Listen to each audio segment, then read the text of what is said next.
The Bobby O Show.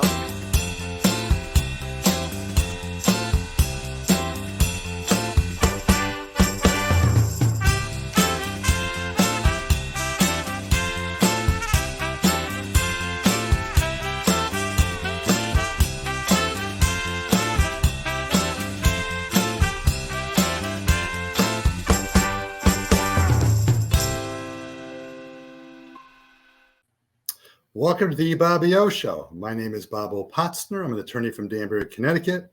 Grew up in Shelton, Connecticut. Live now in Richfield, Connecticut. And I have a show planned that I hope you will enjoy. It's a two-part series. It's part of my talking about the topic of immigration. This will not be a show. It will not be a show about the politics of immigration, but it's a show that starts some series of shows I'm going to have about the different diverse communities that have come to our area of the country. Danbury, Connecticut's a great area. In large part because there are many diverse communities and ethnic groups who have migrated to our area. And today we're going to talk about the community that's part of the Lebanon American Club of Danbury, Connecticut. And I have two phenomenal guests. I have the Honorable Thomas Saadi, who is a judge of the Connecticut Superior Court. And I also have John Jowdy, who's an attorney in this area, who's one of the first people I met when I came to Danbury to join the firm of Collins Hannafin back in 1990. I want to welcome to you gentlemen to my show.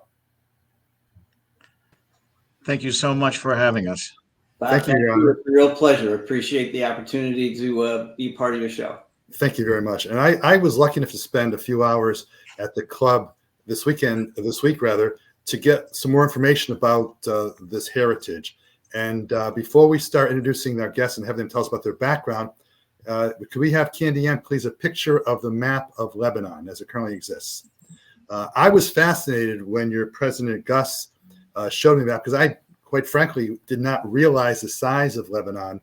And I didn't realize also how much the coastline is so gorgeous. And with that as the background, Your Honor, why don't you start telling us a little bit of your background, of your situation, what you do, and we'll get into your history of your family a little bit thereafter. Thank you so much, Bob. Certainly appreciate being on the show. And to my former colleague, when I was an attorney, John Jowdy, and longtime friend of the family, great to be on the show with you, John. My background, before getting into my family's immigration pattern, I was actually born in Boston in 1969. My parents met there and were married there. Lived on the South Shore of Massachusetts for several years until my father got employment in Saudi Arabia with the firm of Aramco. At 8 years old, I moved to Saudi Arabia with my family. We resided there for the better part of the next 8 years, 8 years until 1985. We came back to Connecticut, my mother, my sisters, and I, actually to Massachusetts and then Connecticut, lived in New Milford for some time, and then came back to my mother's hometown in 1985. I've been in Danbury since then. Attended Immaculate High School and then went to Western Connecticut State University, received a degree in history, and began working at the state legislature through an internship at WestCon.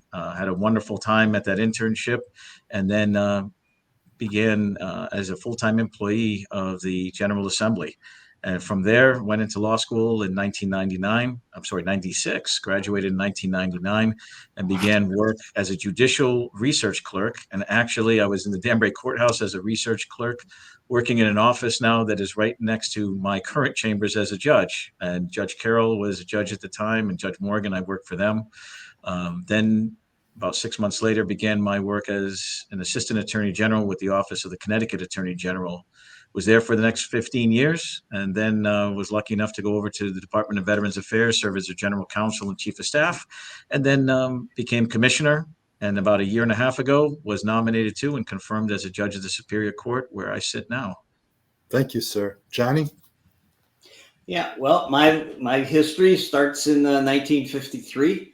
I was born in Brazil. My parents were down there. My dad had business interests down there, and maybe that's something we could talk about as we go further. But for the first 6 or 7 years of my life, we would be going back and forth between Connecticut and Brazil as far as a living circumstance, mostly in Brazil. When I was 6, my family moved up to Danbury permanently. My family consisting of my mom, my dad, my now 6 brothers and sisters. I'm middle child. I'm number 3. Went to parochial schools in Danbury, graduated from Immaculate High School. I had the good fortune of going to Boston College for my undergraduate degree. When I finished there, I went to law school in Boston. Completed my JD there. Came back to a family firm. My brother Jim was in practice for 3 years, so we started the firm Jowdy, and that firm has been around for about 46 years. My younger brother Jeff joined us approximately 25 years ago, and couldn't be prouder of what we've been able to accomplish and being able to work with my brothers for all that time. And John, you have a lot to be proud of with your family. I know your brothers and your sister, and you guys are all hardworking, good people, and it's a pleasure to call you my friend and colleague. One reason we're having this show in part is because I'm a little bit late, but October 22 of 2022, the Lebanon American Club of Danbury celebrated its 100th anniversary. And it's a significant part of the community of Danbury area. And Candy Ann, please show us that's the part of the picture of the club. And I think there's also another picture, Candy Ann, that shows the club now in its location and its prior location. Do you have that photo? While she's getting that, I'm going to read for you the citation that was provided to the club in October of 2022 by the mayor of Danbury. And it says, City of Danbury Mayor's Citation awarded to the Lebanon American Club in the honor of the centennial celebration. Since its founding in 1922 by a group of immigrants from Lebanon and Syria, the club, as it is fondly known to its members, has served the Lebanese and Arabic-speaking community and the Danbury community at large. The club remains a social and cultural focal point in the Danbury ethnic community, hosting a variety of programs and events that celebrate the rich cultural heritage of Lebanon while supporting the ethnic, cultural, business, and civic life of the Danbury community at large. Thank you for all you have done and continue to do for the greater Danbury community. Congratulations on 100 years. Then Mayor Dean Esposito. Any comment, gentlemen? Well, it was extraordinary as we approached that centennial mark to think about the club being in existence for that 100 years and now 102 years. And my family has been a part of that club for many years. They weren't here at the very beginning. They weren't members at the very beginning, but it certainly is one of the pillars of the Lebanese and Arabic speaking community in Danbury. I know, and John's family has been an integral part of the club for decades. Johnny, you were president, were you not, of the club at some point in time?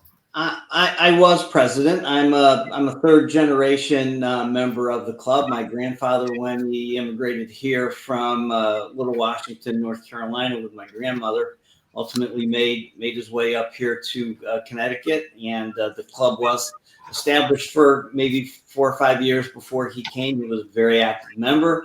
My dad and all of his brothers and his sisters with the Ladies Auxiliary were very active members. I saw the enjoyment that my dad got out of the club, and when I became of age, I became a member, came back after my education, and I've been a member ever since. Had the good fortune of being the president when we transitioned from our old location on New Street to the current location, and have been a longtime officer or member of the board of directors. I'm currently secretary of the club, but on board of directors for probably a good 25 years anyway. And I must say that in my 30 plus years in Danbury, I've been invited to the club on many occasions of festivities and had some nice social activities at the club. And it's not just the Lebanese community who go there. We've all been invited to go there. Let's talk a little bit about your family coming to the United States, a little bit more detail than perhaps that we got before. And I can ask Candy Ann, do you have a picture of those two people who I think are related to one of our guests? And while we're talking about, there it is. Your Honor, is that your family?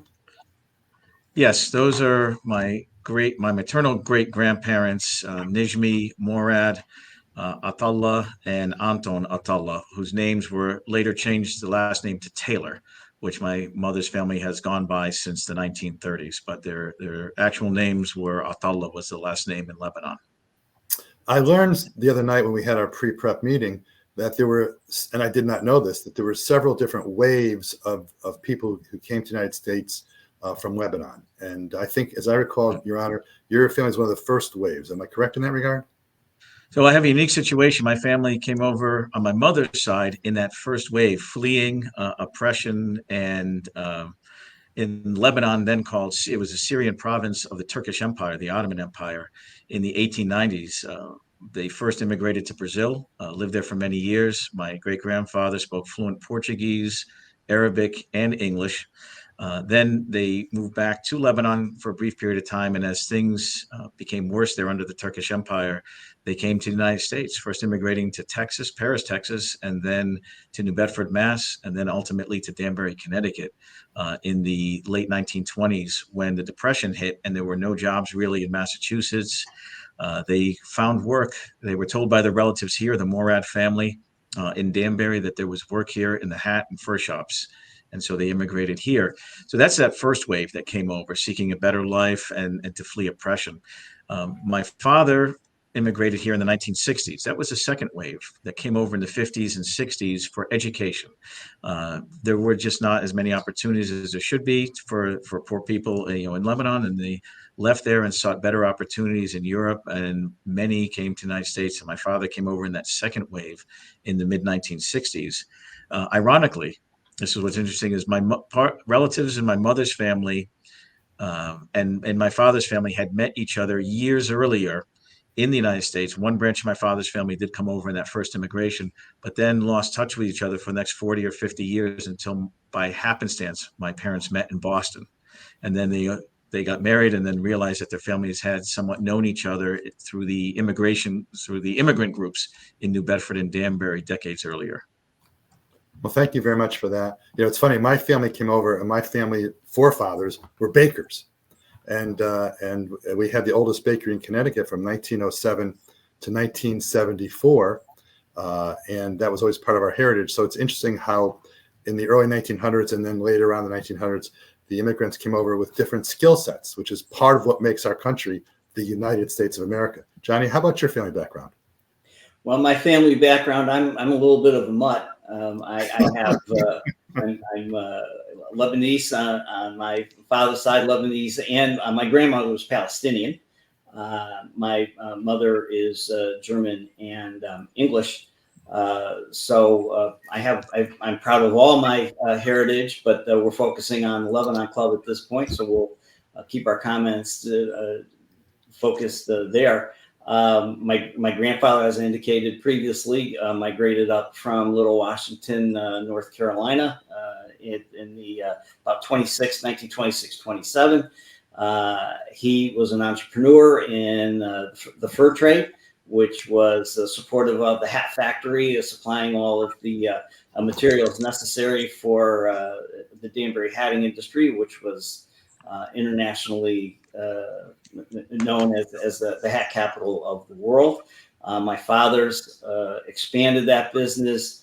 My father and his brothers expanded that business to the international fur traders, would travel throughout the world, specifically in Brazil, where we had a number of family members who had migrated over from Lebanon. There was a village called Abadia, which is in the center of Lebanon. A large Jowdy family from there, still there, migrated over here. And my dad and his brothers went into the fur business. And my dad was one of 10 children, so we have a very large presence. Most of the family stayed around here, so the name is pretty well known over the years. As I said, I'm a third generation member of the club, and that's my background on the Lebanese side. I got to say, your mother, who was a receptionist at your office for many, many years, always called me, no matter how many years I knew her, Attorney Opatzner. She was just a lovely, lovely lady. typical of the Jowdy family. Well, thank you for saying that. As a matter of fact, I was over at her house a couple of hours ago, and she was doing well. And when I get over there to see her either Saturday or Sunday, I'm going to send your best regards to her. She's hanging in there at 99. Wow, God bless, Mazel tov. Thank you. Let's go. That makes me feel good today. You made my day, Johnny. Let's go a little bit to how the Lebanon Club was helpful in getting people settled in the United States. And I'm sure when the first wave came over, Judge, it's hard when you have, I think, initially 10 or 15 small number of people here that grew and grew. How did the history of the Lebanon Club, to the extent you know it, work to try to help people who came over in the various waves learn English, get accumulated to the community, speak the language, those kinds of things, sir? Well, that's actually one of the reasons why, when the club was first founded, what its purpose was set up for, to help recent immigrants who really had nowhere to go, who were, and we know this, many immigrant groups go through this, who were prohibited from going into certain restaurants, who were not hired by certain employers, who couldn't go into certain neighborhoods because that's not where they belonged. And the Lebanese and Syrian immigrants went through this. Some of them were even called Turks because when they came over, it was still the Turkish Empire. So there was a level of discrimination, but also a level of fear of government. And so when the Lebanon Club was founded, its main goal was to help recent Lebanese and Syrian immigrants to learn English, to gain citizenship. It helped bring them together in a social atmosphere. It helped them when they were on hard financial times. The club would have fundraisers and help members. They also helped members, once they became citizens, to register to vote, to become involved in the political process, the civic process. And so the club really, for its first decade or two, functioned as that before expanding into a more social club, because then it became sort of the center of gravity as to where people could go outside of the Arabic-speaking churches to have that cultural aspect. And the club and the churches and other organizations came together to host large fundraisers and parties and festivals known as mahrajans or haflis in Arabic. One is a festival and the other is a party. So it really was that center of gravity. You know, my grandfather became involved, and I am like John, a third generation member of the club, having been a member now for 30 years. And I can tell you that support of the Lebanese and Arabic speaking community continues until today, not just in the many civic events that the club has, but my own success in my career, I attribute a significant element to the support I received from the Lebanese and Arabic speaking community and the Lebanon American Club when I was first running for office back in the mid to late 1990s. So I love the club. I love what it stands for today and what it's done. And it certainly is a large aspect, an important aspect of my family and my extended family's life. You know, I can relate to what you said about the people coming over. We're not allowed to go to certain places or felt isolated in some respects. When I was in high school at Shelton High School, believe it or not, there were 300 kids in my class, and there was one Jewish kid in my class, me.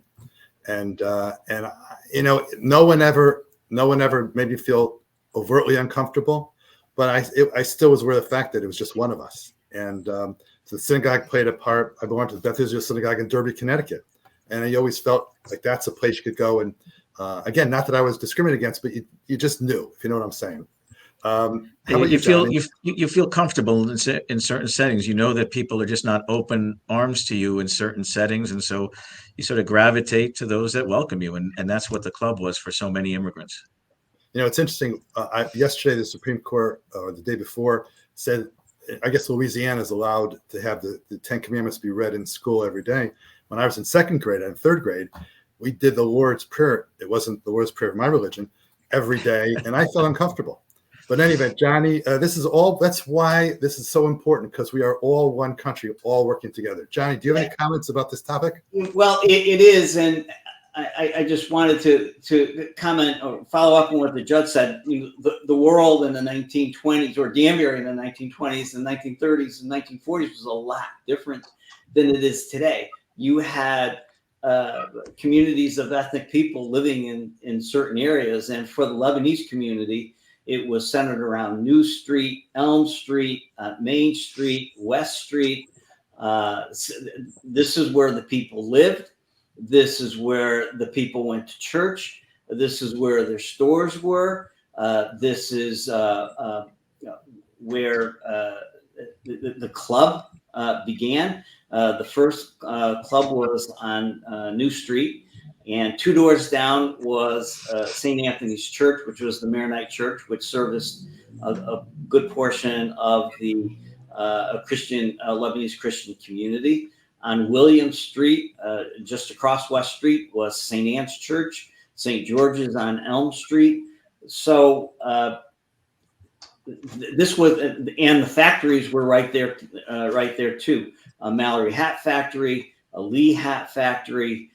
This is where the people worked, lived, prayed, and socialized. So, and I'm talking about all within, most of it, a half a mile of the club, maybe a mile. Everything that these people saw on a regular basis, from working, living, and worshiping together, was all in this little section of Danbury. So everyone was very close. Everyone relied on each other.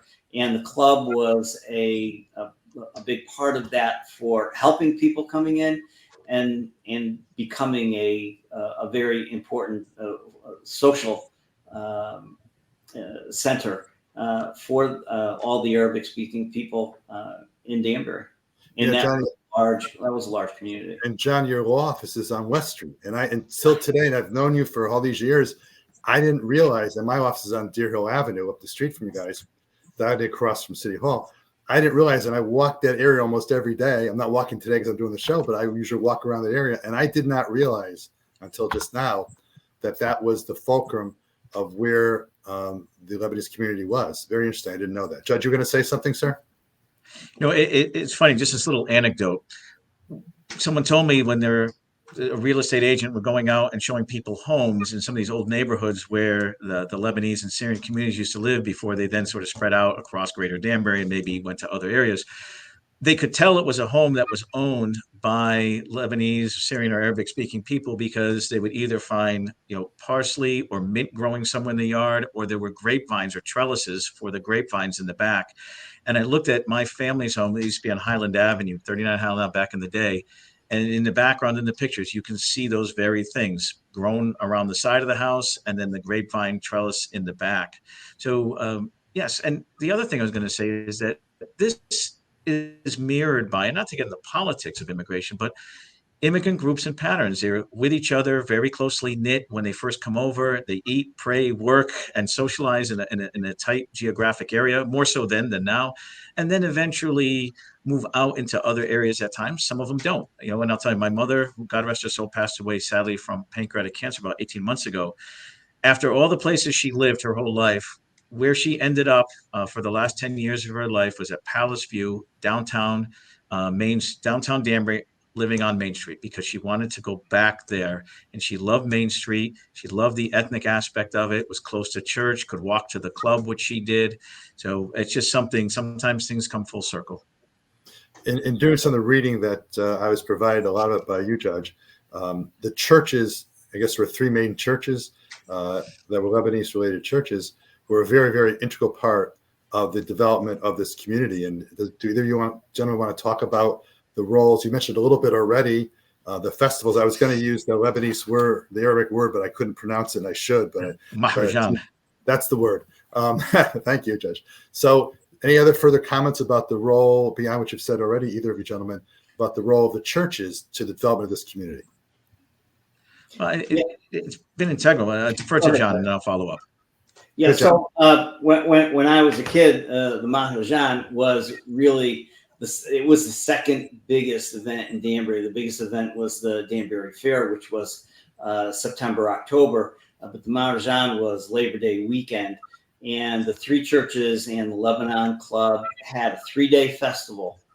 And when I tell you, people came from all over New England, all over the Mid-Atlantic states for this festival. It was really something special. Again, the 3 churches and the Lebanon Club all worked together for that function. It was a celebration of the culture that was shared by not only our community, the Lebanese community or the Arabic speaking community, but Danbury and greater Danbury area as well. But again, New Englanders, people from all over the Mid-Atlantic states would come for the weekend. This is 3 days of partying. So it was really a fun and big deal back then. Your Honor, just something you want to say, Your Honor? Yes, what I often refer to when I wrote the history, along with Nabil Takla and Fareed Khoury that we had in the Tribuna paper some years ago, referred to the churches and the club as the four pillars within the Lebanese and Arabic-speaking community. It's a little misnomer because we also have non-Christians who are members of our community from the Druze or Muslim community that are members. And what's important about that is the club is a non-denominational organization, so it can serve as a center of gravity. And it's not just Lebanese, but Arabic-speaking people. And we have social members who are not of Arabic background who can also join, Bob, as you very well know. So we are that non-denominational, the club, as sort of center of gravity. And, I can tell you that I look to, my family members and they go to the club to many events, and it helps to bring us together as a family, bring us together as friends, introduce us to other people who we would not have otherwise met that don't go to our church. And that's why the club is very important. And one thing's interesting, we do not have an opening prayer at our club meetings because going back to its founding, it was meant to be non-denominational, open to all of the Arabic-speaking community that we have in Danbury. And that's a very important aspect of the club. It's been for me and for my family. Judge, what you and Johnny just talked about rings so true for me because we haven't gotten into politics and we're not getting into politics, but we're all people. We're all from different backgrounds. We all did different things. Our families from different parts of the state and where they live now and whatever. But we're all just people trying to do the best we can to give our families a better life, and that's really what it's all about. We only have about 2 or 3 minutes left. I'd like to have actually I have 1 minute left. Just real quickly, Judge, what is, now that there's been an evolution of the need for the Lebanese Club, American Club, where teaching language is critical now, just real briefly, what are things being done now by the Lebanon Club? Well, the Lebanon Club has a great scholarship program supporting academic achievement among our students. We participate in many civic organizations. We honor members of our community who are outstanding in the civic life, business life, religious, and other things, and promoting the Lebanese and Arabic-speaking community. We have many social events, participate in the Memorial Day Parade. We've honored our veterans at different events and teachers and others who have served in civic life. So it's a very dynamic and broad club. And that picture goes back to some of the original members of the club back in the 1920s getting together at Lake Kenosha. There's an immigrant group right there coming together. And their children, their grandchildren, their great-grandchildren now are part of this greater Danbury Lebanese and Judge, community. Not to cut you off, but as Judge Axelrod just said to me in court, Mr. O'Pastor, any more you want to say? And that minute the clock was running. And so we have to go now. We haven't mentioned the ladies yet, and the next show is going to have a big focus upon the Ladies Auxiliary. Your Honor, John Jowdy, thank you so very much for educating me and bringing your stories to us to the show. And we'll be back. This is Bob O'Pastor on the Bobby O Show. Thanking both Judge Saadi and John Jowdy and the Lebanon American Club for all you do for our community. Thank you. Thank you.